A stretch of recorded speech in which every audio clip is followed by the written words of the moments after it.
에베소서 4장 말씀 보시겠습니다. 에베소서 4장입니다.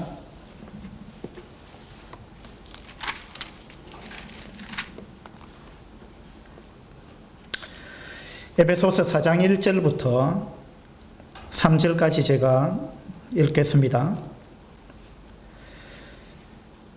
그러므로 주 안에서 갇힌 내가 너희를 권하노니 너희가 부르심을 받은 일에 합당하게 행하여 모든 겸손과 온유로 하고 오래 참음으로 사랑 가운데서 서로 용납하고 평안에 매는 줄로 성령이 하나 되게 하신 것을 힘써 지키라.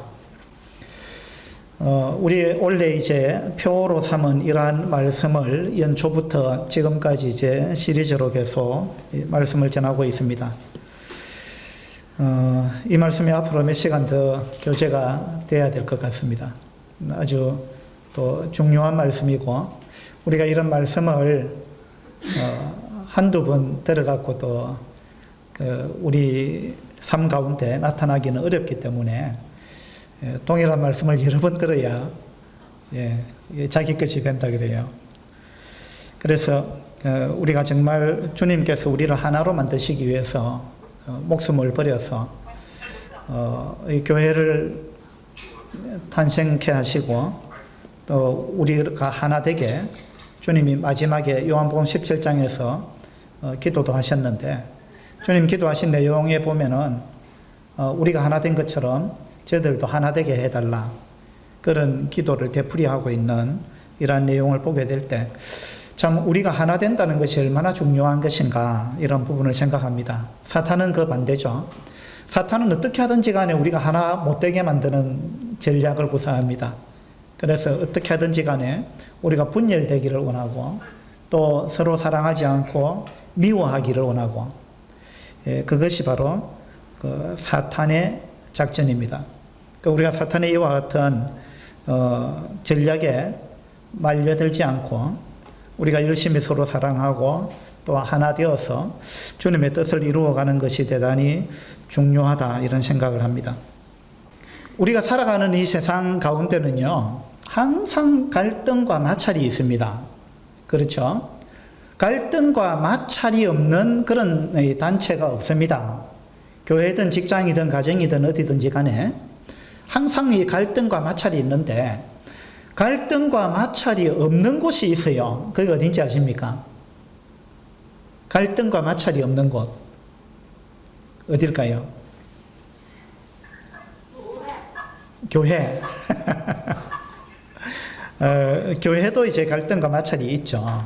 교회도 물론 이제 우리가 그런 갈등과 마찰이 없으면 참 좋겠는데, 우리가 살아가는 이 세상에는 갈등과 마찰이 없는 곳이 없습니다.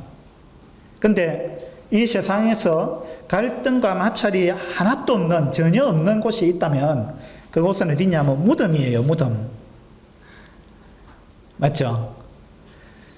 우리가 이제 살아있다면 항상 이 갈등과 마찰이 있는 겁니다. 자동차를 예를 들면은요, 자동차가 시동을 꺼놓고 있으면, 다시 말해서 죽은 거죠. 무덤과 같은 겁니다. 자동차를 시동을 꺼놓고 있으면 자동차 내부에 아무런 마찰이 없습니다. 근데 자동차를 시동을 딱 거는 순간, 그때부터 이 자동차 엔진 내에는 엄청난 마찰이 발생합니다. 자동차를 이제 시동을 딱 거는 순간, 그때 이제 전기가 전선을 통해서 흐르게 되고 그 다음에 엔진이 작동하기 시작합니다. 그러면은 엔진에는 이제 실린더가 있고 피스톤이 있죠. 실린더가 4개가 있는 4기통 자동차가 있고요, 또 실린더가 6개가 있는 6기통이 있는데, 어쨌든 간에 이 시동을 딱 거는 순간 이 엔진의 회전축이 엄청나게 빠른 속도로 이제 돌기 시작합니다. 얼마나 빠른 속도로 도느냐 하면 RPM이라는 게 있잖아요. 여러분 자동차 계기판에 보면 이제 RPM 그 계기판이 나오는데, 거기 숫자가 1, 2, 3, 4, 5, 6, 7, 8 이렇게 있는데, 거기 이런 RPM은 곱하기 1000이라고 되어 있거든요. 계기판에 그렇게 되어 있어요. 그게 무슨 말이냐면 그 계기판의 RPM 1이라는 것은 1000을 의미합니다. 1000. 근데 이제 시동을 딱 걸게 되면은 이 엔진이 엄청나게 빠른 속도로 돌아가는데 이게 RPM을 보면은 RPM 1000에서 2000 사이에 가 있어요. 눈금이. RPM 1000에서 2000 사이에 가 있는데 그건 무슨 말이냐면 RPM은 이제 분당, 1분당 얼마나 빠르게 도느냐라는 걸 이제 나타낸 거죠. RPM 1000이라는 말은 무슨 말이냐면 1분에 엔진의 회전축이 1분에 1000바퀴를 돈다는 이야기입니다. 1000바퀴를. 그럼 RPM이 2라는 말은 1분에 2000바퀴를 회전을 한다는 이야기예요.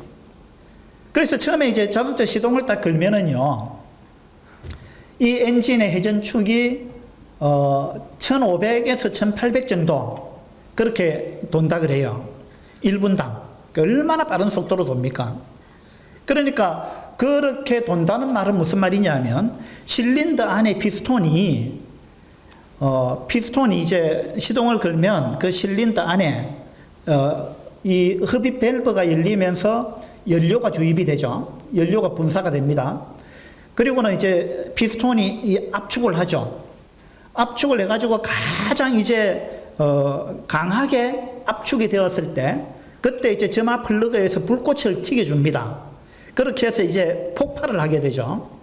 폭발을 하면서 배기 밸브가 열려가지고 이제 가스가 배출이 되게 되고 또다시 피스톤이 압축을 하기 직전에 또 연료가 분사가 되고 연료와 산소를 다시 압축을 해가지고 또다시 폭발을 하고 이것이 이제 반복이 되는데 근데 하나의 실린더가 4개 내지 6개 있다 그랬잖아요.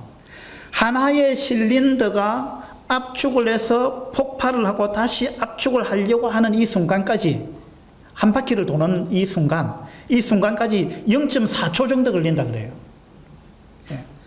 근데 이것이 실린더 4개 내지는 6개가 번갈아 가면서 이 폭발을 하죠. 그렇게 엄청나게 빠른 속도로 엔진에서는 이 폭발이 일어나고 많은 이 금속 부품들이 수백 가지가 된다 그래요. 이 금속의 부품들이 엄청나게 빠른 속도로 회전을 하고 마찰을 일으키게 됩니다. 우리는 이제 차 안에 있어서 잘 못 느끼는데 엄청나게 많은 이 마찰과 소음과 마모가 일어나게 됩니다. 근데 이제 시동을 걸고 한 11초 정도가 지나야 엔진 오일이 이 엔진의 여러 부품들에 엔진 오일이 공급이 돼가지고 이 마찰을 줄여주는 것입니다. 그래서 이제 자동차 시동을 걸고 엔진 오일이 충분히 공급될 때까지 우리가 좀 기다렸다가 차를 이제 출발하는 게 필요하죠. 그래서 이제 여름에는 한 1분 정도, 겨울에는 한 2분 정도 시동을 걸고 기다렸다가 출발을 하는 것이 좋다. 이렇게 이야기를 합니다. 근데 만약에 이 엔진에 엔진 오일이 없다면 어떻게 되겠습니까? 엔진 오일이 없으면은 이 실린더 안에 피스톤과 실린더가 엄청나게 빠른 속도로 마찰이 일어나는데 거기에 오일이 없다면, 윤활유가 없다면 어떻게 될 것 같아요? 폭발한다? 이 폭발하는 게 아니고요. 이 엄청난 그 마찰과 열에 의해 가지고 이 엔진이 붙어버린다 이러죠. 이 실린더와 피스톤이 붙어버리는 거예요. 그래서 자동차 계기판에 이제 빨간 등이 엔진 오일이 떨어졌다라는 빨간 등이 들어온 가운데 계속 운전을 하게 되면 몇 분 못 가가지고 얼마 못 가가지고 자동차가 퍼져버립니다. 그래서 이 엔진 오일은 굉장히 중요한 역할을 하는 거죠. 우리 삶도 마찬가지입니다. 자동차도 시동을 거는 순간부터 엄청난 마찰이 발생하듯이 우리의 인생도 우리가 죽어 있으면 무덤에는 마찰이 없다 그랬잖아요. 그런데 우리가 살아서 활동하는 동안에는요, 계속해서 우리는 이 사람 저 사람과 마찰을 일으킬 수밖에 없는 것입니다. 우리는 살아가면서 계속해서 많은 마찰을 경험합니다.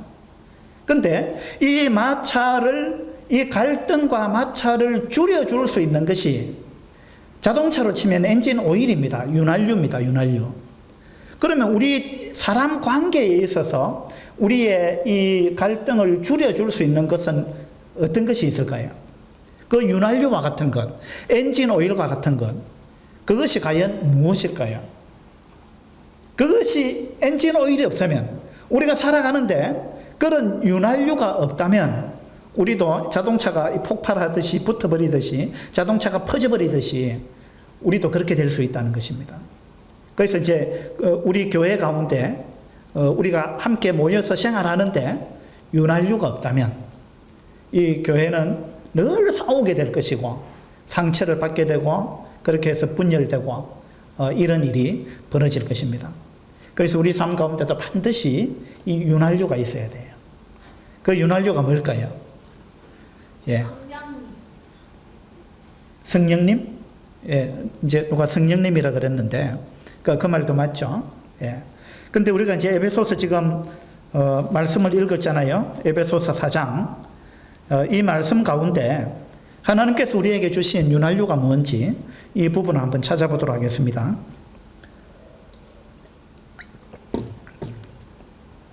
에베소서 4장 2절입니다. 2절. 모든 겸손과 온유로 하고 오래 참음으로 사랑 가운데서 서로 용납하고 평안에 매는 줄로 성령이 하나 되게 하신 것을 힘써 지키라. 자, 우리가 평안하게 하나가 되기 위해서 우리가 살아가면서 많은 갈등과 마찰을 만나게 되는데, 거기에서 우리가 평안함을 유지할 수 있는 비결, 그것을 만들어줄 수 있는 윤활유를요 여기서 소개하고 있습니다.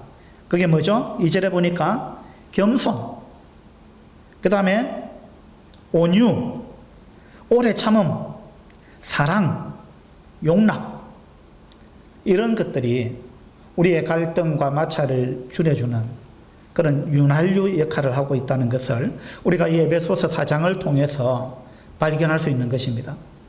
그래서 우리가 여기 나오는 이 윤활유들, 겸손, 온유, 오래 참음, 사랑, 용납, 이 하나하나가 굉장히 중요한 요소들입니다. 그래서 이걸 오늘 한 시간에 다 하기가 어렵고요. 오늘 이 시간에는 겸손에 관해서, 이 겸손이라는 윤활유에 관해서 말씀을 좀 나눌까 합니다. 겸손을 국어사전에 찾아보면요 이렇게 되어 있습니다. 남을 존중하고 자기를 내세우지 않는 태도, 이렇게 되어 있습니다. 남을 존중하고 자기를 내세우지 않는 태도. 그 다음에 제가 얼마 전에 가치사전이라는 책을 한 권 샀는데요. 이 책은요, 어떤 단어에 대해서 그 단어가 가지고 있는 가치가 무엇인가라는 것을 국어사전처럼 이렇게 좀 설명을 해 놓은 책인데, 이 가치사전에 겸손이라는 단어를 찾아봤는데요. 이렇게 되어 있었어요. 나도 알고 있지만 친구가 설명하는 것을 잘 듣고 있는 것, 그것이 겸손이다. 이렇게 표현해 놨어요. 나도 알고 있지만 친구가 뭔가를 설명할 때 그걸 내가 알고 있는데, 그런데 그걸 잘 듣는 것, 이것이 겸손이라는 거예요. 그러면서 그 뒤에 또 나오는 말이 뭐냐면, 혹시 내가 모르는 것을 듣게 될지도 모르니까, 이렇게 해놨어요. 예. 이게 겸손입니다. 겸손은 내가 알고 있지만, 지금도 마찬가지입니다. 제가 이야기하고 있는 걸 여러분 더 잘 아실지도 몰라요. 그러나 여러분이 겸손하시다면 경청을 해야, 그게 겸손한 겁니다. 이 시간뿐만 아니라 우리가 이제 제자훈련 시간도 있죠. 제자훈련 시간에도 이제 여러 그룹으로 나누어서 우리가 지금 제자훈련을 하고 있는데, 그 각 그룹마다 인도자가 있지 않습니까? 근데 어떤 분들은 들을 때, 내가 더 잘하는 것 같은데, 이렇게 생각할 수 있어요. 그래서 인도자가 무언가를 이야기를 할 때 그걸 경청하지 않고 잘 안 들을 수 있습니다. 그런 사람은 어떤 사람이에요? 겸손하지 않은 사람입니다. 그런 사람은 교만한 사람이에요. 예. 우리가 서로 하나 되기 위해서 이 겸손이 절대적으로 필요하다고 성경은 이야기를 하고 있습니다. 겸손의 반대말은 뭘까요? 교만이죠, 교만. 그런데 겸손의 반대말을 빌립보서에서는 어떻게 표현했느냐 하면은요, 빌립보서 2장을 한번 보도록 합시다.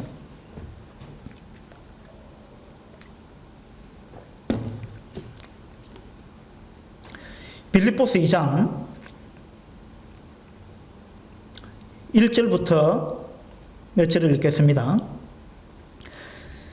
그러므로 그리스도 안에 무슨 권면이나 사랑의 무슨 위로나 성령의 무슨 교제나 긍휼이나 자비가 있거든 마음을 같이하여 같은 사랑을 가지고 뜻을 합하며 한 마음을 품어 아무 일에든지 다툼이나 허영으로 하지 말고, 자 여기서도 이제 뜻을 합하며 한 마음을 품어라 이렇게 이야기를 하고 있습니다. 빌립보 교회에는 이제 다툼이 있었고 하나가 되지 못한 걸로 인해서 여러 가지 어려움을 당했던 그러한 교회입니다. 그래서 여기서 겸손한 마음으로 각각 자기보다 남을 낮게 여기라 이랬는데, 이 겸손의 반대 개념으로 어떤 단어를 썼느냐 하면 다툼이나 허영으로 하지 말고 이랬죠. 다툼이나 허영으로 하지 말고 오직 겸손한 마음으로 이랬습니다. 그래서 여기서는요, 다툼의 반대 개념을 다툼 또는 허영 이렇게 표현하고 있습니다. 다툼. 여기서 다툰다는 말이 무슨 의미냐 하면, 다툰다는 말은요, 이 원어적으로 보면 서로 경쟁한다, 경쟁의식을 갖는다, 그 다음에 이기적인 야망을 가진다, 이런 의미를 갖고 있는 단어입니다. 다툰다는 말은 무언가 자기를 내세우고자 하는 그런 어떤 마음을 표현하는 단어예요. 무언가 이기적인 야망을 갖고 있다는 것입니다. 자기가 더 높아지고자 하는 마음, 자기가 더 인정받고 싶은 마음, 그리고 경쟁하고자 하는 마음, 이런 마음을 의미합니다. 이런 마음이 바로 겸손에 반대되는 그러한 개념입니다. 우리 주님의 12 제자들도 그랬습니다. 제자들이 주님 앞에 그 중에 2명이 야고보, 요한, 그 2명이 예수님께 나와가지고 주님, 우리가 하나 좀 부탁하고 싶은 게 있는데 좀 들어주시면 좋겠습니다. 그랬죠? 그 뭐냐, 너희 요구하는 게 뭐냐 이랬습니다. 주님께서 영광 중에 거하실 때 우리를 하나는 주님의 우편에, 하나는 주님의 좌편에 앉게 해주세요. 그렇게 이야기했습니다. 그 주님께서 어떻게 말씀하셨어요? 주님께서 마가복음 10장을 잠시 한번 볼까요?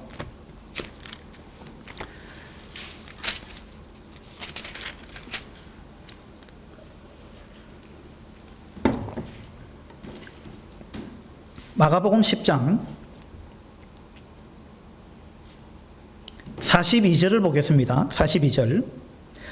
예수께서 불러다가 이르시되 이방인의 집권자들이 그들을 임의로 주관하고 그 고관들이 그들에게 권세를 부리는 줄을 너희가 알거니와 너희 중에는 그렇지 않을지니 너희 중에 누구든지 크고자 하는 자는 너희를 섬기는 자가 되고 너희 중에 누구든지 으뜸이 되고자 하는 자는 모든 사람의 종이 되어야 하리라, 이렇게 말씀하셨습니다. 제자들은요 서로 크고자 했습니다. 경쟁의식을 가졌습니다. 서로 자기가 돋보이고자 했어요. 그때 주님께서 하신 말씀이 그것은 이방인의 집권자들이 하는 것이다. 이방인의 집권자들은 뭔가 집권자의 자리에 앉게 되면 뭔가 이걸 이제 자리라 생각하고 감투라고 생각하는 겁니다. 교회에서도 장로는요 어떤 자리가 아니고 감투가 아닙니다. 장로도 마찬가지고 교회 학교 교사도 마찬가지입니다. 그리고 소그룹의 인도자도 마찬가지입니다. 또 뭐가 있을까요? 그 외에도 뭐 우리 교회로 치면은 뭐 외국인 사역팀도 있는데, 여하튼 어떤 그룹이든지 간에 그 그룹에서 내가 한 자리를 해야지. 이렇게 여러분이 뭔가를 생각하고 그것을 자리 개념으로, 감투 개념으로 생각하고 있다면 여러분 대단히 잘못 생각하시는 거예요. 그건 자리가 아니에요. 그 위치는요, 섬기라고 하나님께서 주신 것입니다. 섬기는 자가 되어야 되는 거예요. 그런데 주님의 제자들은 그렇게 생각 안 했습니다. 이방인의 집권자들은 그들을 사람들을 임의로 주관한다 그랬습니다. 뭔가 어떤 권세를 갖게 되면 사람들을 자기 마음대로 주관한다는 것입니다. 그리고 그들에게 권세를 부린다 이랬어요. 권세를 부린다라는 이 단어는 좋지 못한 개념이죠. 하나님께서 우리한테 무언가를 맡기셨을 때 우리로 하여금 그 권세를 휘두르라. 그리고 그것을 권세를 부리라. 임의로 사람들을 주관하라. 그렇게 해서 하나님께서 우리한테 무언가를 주신 게 아니에요. 이방인의 집권자들은 그렇게 한다 그랬습니다. 그런데 주님은 말씀하시기를 너희는 그렇지 않을지니 이랬습니다. 너희 중에 크고자 하는 자는 섬기는 자가 되어야 된다. 너희 중에 으뜸이 되고자 하는 자는 모든 사람의 종이 되어야 된다. 그렇게 말씀하셨어요. 우리는 마땅히 그러해야 됩니다. 이것이 겸손한 자세예요. 주님 스스로가 45절에 보면 인자가 온 것은 섬김을 받으려 한 것이 아니다. 오히려 섬기러 왔다. 섬기러 왔다. 주님께서 그렇게 말씀하셨어요. 그리고 주님은 실제로 그러한 삶을 사셨습니다. 주님은 제자들의 발을 주님께서 직접 제자들의 발을 씻기고 섬겼습니다. 주님은 그렇게 했는데 주님의 제자들은 자기들이 더 인정받고 싶고 더 큰 사람이 되고 싶고 그런 어떤 경쟁의식을 가지고 있었습니다. 이건 대단히 슬픈 이야기입니다. 그래서 이 빌립보서에서는요, 우리가 다툼이나 허영으로 하지 말고 오직 겸손한 마음으로 하라. 그렇게 이야기하고 있습니다. 우리 성도님들 어느 누구도 경쟁의식을 가져서는 안 됩니다. 성도들 간에. 그리고 내가 더 낫다. 이런 생각을 가져서는 안 되는 것입니다. 그러면 우리는 다툼 가운데 빠져들게 되는 것입니다. 그러면 우리가 하나님께서 우리를 하나 되게 만들어놨는데, 하나로 만들어놨는데 이 하나됨을 해치는 그러한 것입니다. 빌립보서 2장으로 다시 한번 돌아가 보겠습니다.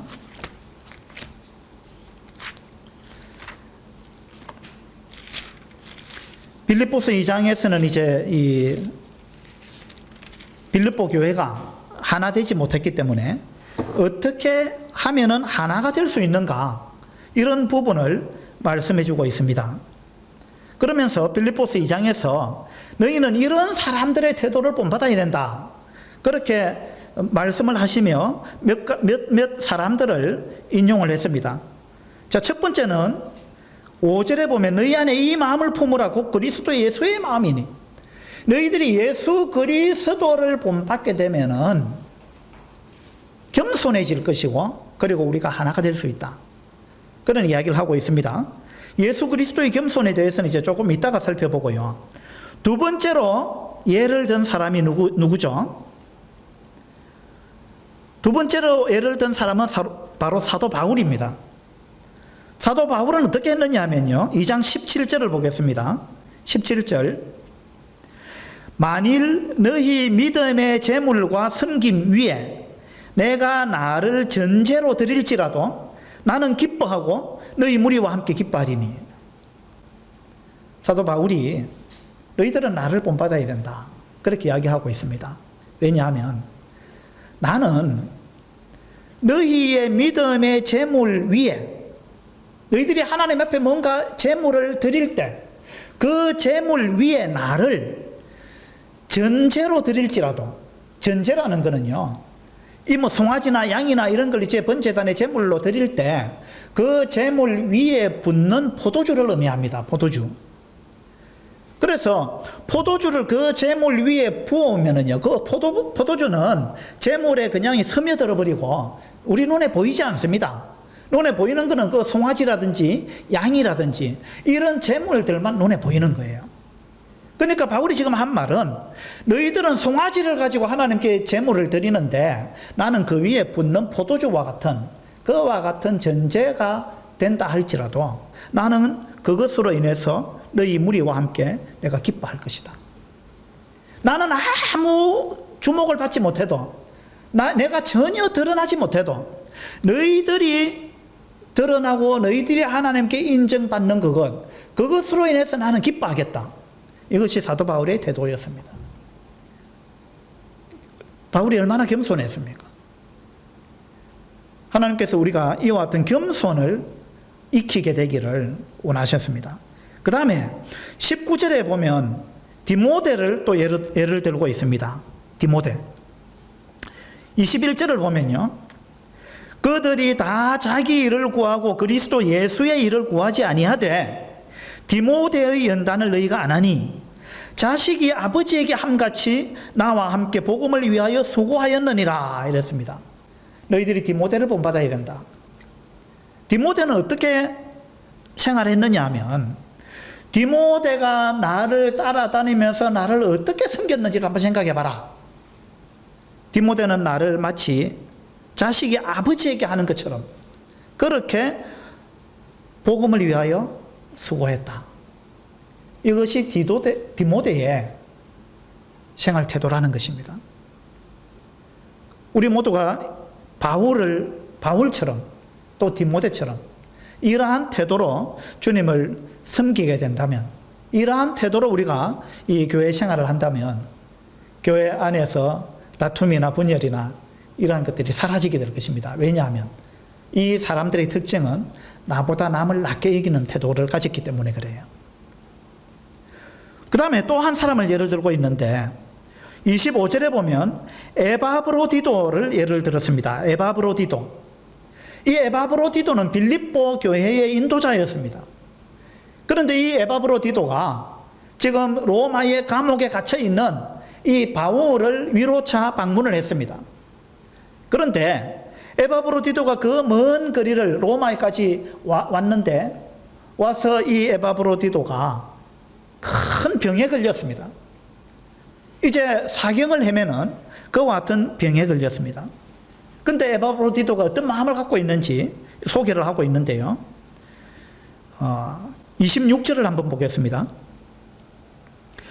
그가 너희 무리를 간절히 사모하고 자기가 병든 것을 너희가 들은 줄을 알고 심히 근심한지라 이렇게 이야기를 하고 있습니다. 이 에바브로디도는 어떤 사람이냐면요, 자기가 병이 들었는데 죽을 지경에 이르렀는데 근데 빌립보 교회의 성도들이 자기가 지금 이와 같은 병에 들어서 엄청난 어려움 가운데 있다라는 것을 자기가 섬기고 있는 그 빌립보 교회 성도들이 알까 싶어서 노심초사했다 이 말입니다. 우리는 이제 내가 뭐 조금만 아프면 막 떠벌리길 좋아하잖아요. 근데 에바브로디도는 안 그랬다는 겁니다. 자기가 섬기고 있는 그 빌립보 교회 성도들이 자기로 인해서 근심할까봐, 자기로 인해서 근심할까봐, 이것이 알려질까봐 심히 근심했다. 그렇게 이야기하고 있습니다.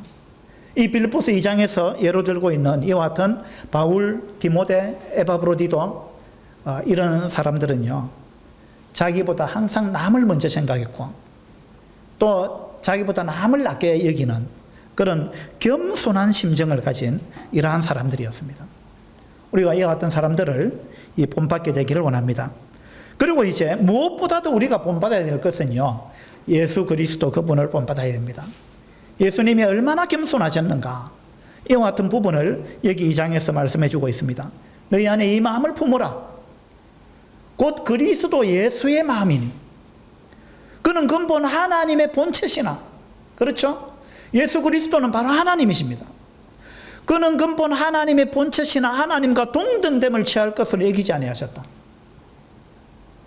그분은 바로 하나님의 본체신데 근데 그분이 이 땅에 오셔서 내가 하나님인데 이런 마음을 갖고 살지 않으셨다는 이야기입니다. 그는 근본 하나님의 본체시나 하나님과 동등됨을 취할 것을 여기지 아니하시고 오히려 자기를 비웠습니다. 자기를 비웠다 이 말은 나는 아무것도 아니다. 나는 별 볼 일 없는 사람이다. 나는 어떤 명성을 가진 그런 존재가 아니다. 이런 것을 뜻하는 거예요. 나는 아무것도 아니다. 우리 주님은 이와 같은 마음을 갖고 이 땅에서 삶을 사셨습니다. 오히려 자기를 비워 종의 형체를 가졌다 그랬어요.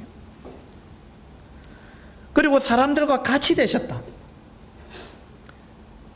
가장 높으신 그분이 이 땅에 오셔서 종의 자리에 위치하셨습니다.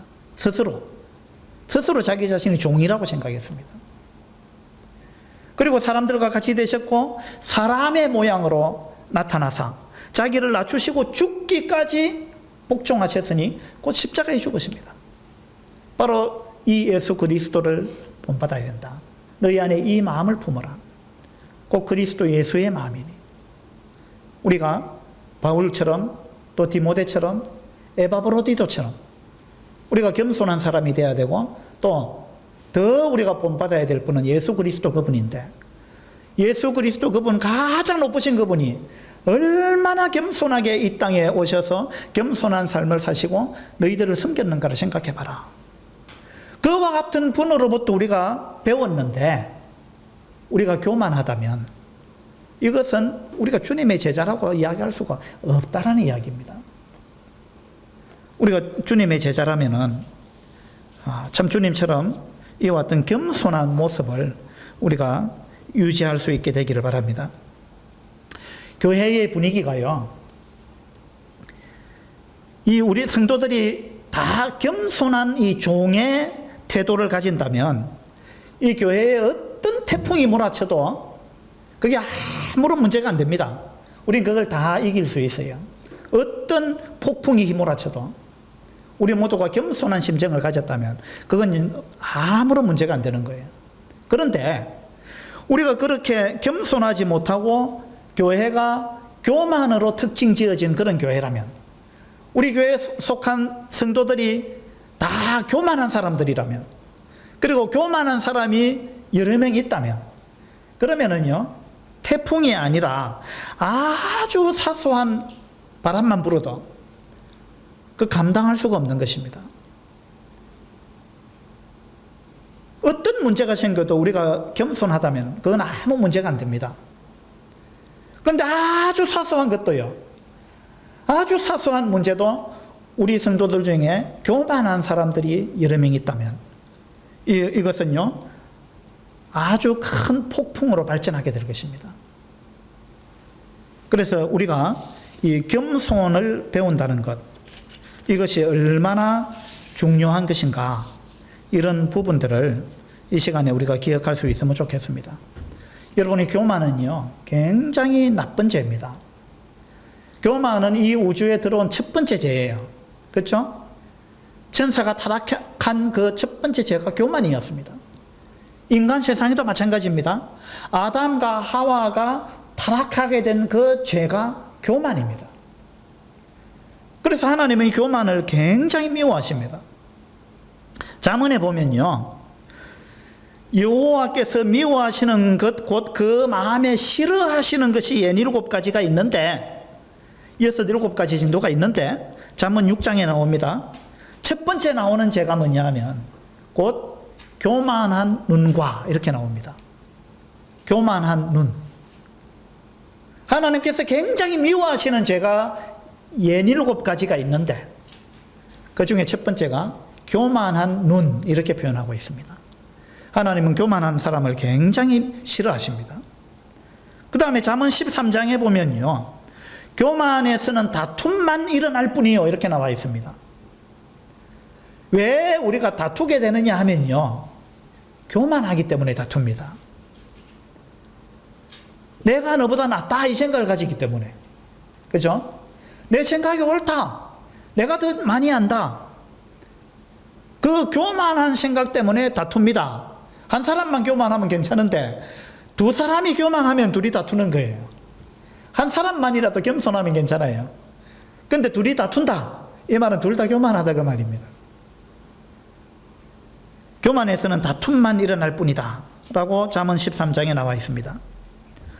베드로전서 5장에 보면은요, 젊은 자들아 이와 같이 장로들에게 순종하고 다 서로 겸손으로 허리를 동이라 이렇게 이야기하고 있습니다.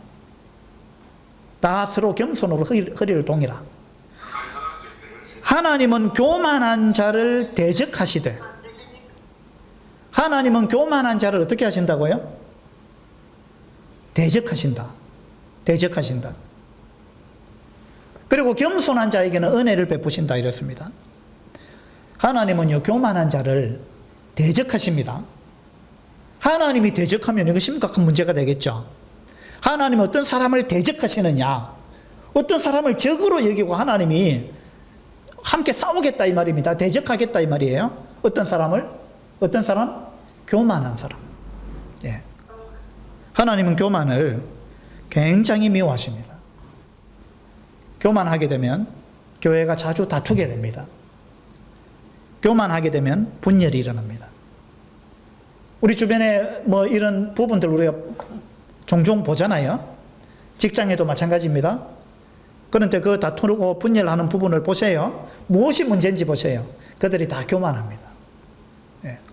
그래서 우리가 성령이 하나 되게 하신 것을 힘써 지키기 위해서 첫 번째 해야 되는 거, 우리 각자가 겸손해야 됩니다. 예. 이 교만은 우월감으로도 나타나고요. 또 그 반대의 모습으로도 나타납니다. 그 반대의 모습이 어떤 거냐면요, 열등감의 형태로 나타납니다. 여러분, 열등감이 교만이라는 거 아십니까? 교만하기 때문에 열등감을 가진다는 거 알아요? 열등감은 겸손한 것 같은데 그렇지 않습니다. 열등감도 교만입니다. 왜 그런지 아십니까? 하나님께서 자기한테 준 것으로 만족하지 못하는 마음이 있기 때문에 그래요. 하나님, 누구한테는 이거 줬는데 나한테는 왜 이것밖에 안 줍니까? 이게 뭐예요? 교만입니다. 자기 위치에 만족하지 못한다는 거예요. 그래서 마땅히 내가 가지고 있어야 될 것 같은데 그게 내한테 없다 이 말입니다. 그래서 그것 때문에 자기가 없는 것에 집중하는 거, 이게 열등감이에요. 그것 때문에 늘 불평을 하는 것입니다. 불만을 가지는 거예요. 이게 열등감입니다. 이 열등감이 어디서 오느냐? 내가 이 정도가 아니고 내가 저 사람이 가진 것도 나도 가질 수 있고 저 사람이 잘하는 거 나도 잘할 수 있고 할 수 있는데 하나님 나를 왜 이거 안 주셨습니까? 나도 할 수 있는데. 그래가지고 자기가 가진 것도 있는데 자기가 가진 것을 보지 않고 자기한테 없는 것만 바라보는 거예요. 그러면서 불평, 원망하는 것입니다. 이런 게 열등감이죠. 교만하기 때문에 우리는 열등감 가운데 빠집니다. 그래서 겸손하게 되면은요, 겸손한 사람은 우월감에 빠져서 남을 무시하지도 않고요, 열등감에 빠져가지고 하나님을 원망하지도 않고 열등감에 빠져가지고 자기를 비하시키지도 않는 거예요. 자기 비하, 또 뭐 소극적인 자세, 뭐 이런 것들은요 열등감에서 나오는 겁니다. 자, 겸손하고 소극적인 자세하고는 다른 겁니다. 나는 겸손하기 때문에 나는 뭐 나서서 이것저것 아무것도 할 수 없어. 그런 건 다 교만한 거야. 그래서 나는 그냥 잠잠히 있을 거야. 나는 아무것도 안 할 거야. 이건요, 겸손한 걸까요? 아닐까요? 그건 겸손이 아니에요. 겸손은 하나님께서 정해준 것을 받아들이는 거예요. 그리고 그 위치에서 하나님이 나한테 맡기신 일을 열심히 하는 겁니다. 그게 겸손이에요. 그런데 우리는 겸손을 착각해가지고 아무것도 안 하려고 하는 사람들이 있어요. 아주 소극적으로 그렇게 하면서 나는 겸손하니까 이렇게 생각하는 사람이 있는데 그건 겸손이 아니에요. 우리 주님도 굉장히 겸손하셨지만 주님은 아주 열정적으로 일하셨습니다. 바울도 마찬가지입니다. 겸손한 가운데 하나님께서 나한테 맡기신 일을 내가 적극적으로 열성적으로 행하는 것, 이것을 하나님이 원하십니다. 교만하게 되면은요, 분노를 가지게 됩니다, 사람이요. 열등감에 빠진 사람도 분노를 갖고 있어요. 그건 교만에서부터 온 거예요. 그리고는 이 화를 품고 있는 것입니다. 그렇게 되면 다투게 돼요. 그래서 우리가 이 분노를, 여러분이 자주 화가 난다, 내가 늘 분노 가운데 사로잡혀 있다, 그런 걸 여러분이 발견하신다면, 아, 내가 교만한 사람이구나, 여러분 이걸 깨달으셔야 돼요. 우리가 주님을 닮아서, 또 바울을 닮아서 우리가 겸손한 그러한 태도를 배우게 되기를 바랍니다. 고린도전서 8장을 한번 보도록 하겠습니다.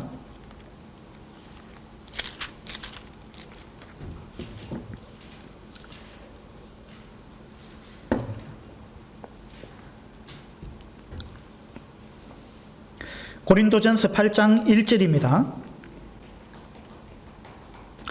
우상의 제물에 대하여는 우리가 다 지식이 있는 줄을 아나 지식은 교만하게 하며 사랑은 덕을 세우나니 만일 누구든지 무엇을 아는 줄로 생각하면 아직도 마땅히 알 것을 알지 못하는 것이요. 자, 지식은 사람을 교만하게 한다 그랬습니다. 교만한 사람 보면요, 자기가 알고 있는 게 전부인 줄 알아요. 그리고 어느 누구보다 자기가 더 많이 알고 있다고 생각합니다.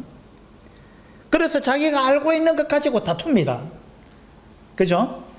그런데 지금 이 말씀에 고린도전서 8장 2절에 보시면 충격적인 이야기를 하고 있는데, 만일 누구든지 무엇을 아는 줄로 생각하면 아직도 마땅히 알 것을 알지 못하는 것이다, 이렇게 이야기하고 있습니다.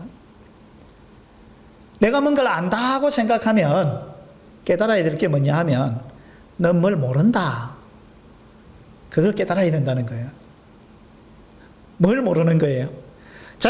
내가 뭘 안다 하고 생각하는 사람은 뭘 모르고 있어요? 모른다.